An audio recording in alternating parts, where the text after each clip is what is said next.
Саламатсыңарбы, менин сүйүктүү окуучуларым.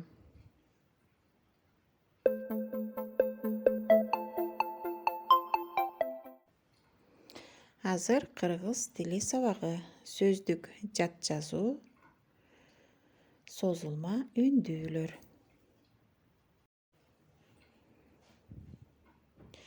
Сабактын максаты таза сулуу жазганга көнүгөсүңөр, ой жүгүртүүлөрүңөр өнүгөт, таза тыкан болууга тарбияланасыңар. Балдар, мен силерге ар бир сөздү 3 жолудан кайталап окуп берем. Силер көңүл бөлүп, туура, так, сулуу жазгыла. Ары, ары,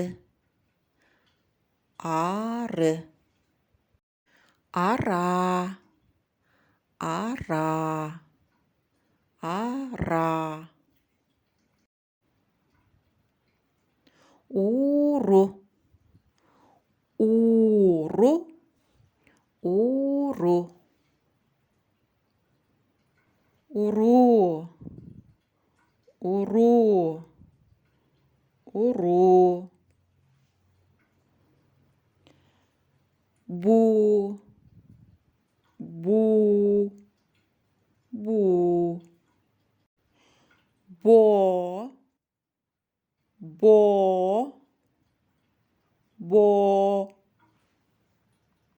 кууру, кууру, кууру,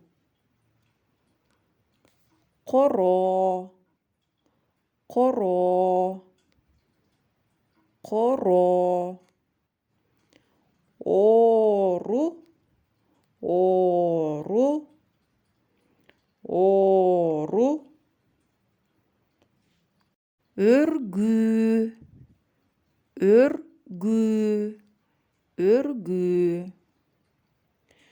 көкөр, көкөр, көкөр, сөөк, сөөк, сөөк, каары, каары, каары. Ушуну менен балдар бүгүнкү сабагыбыз аягына чыкты. Көрүшкөнчө саламатта тургула.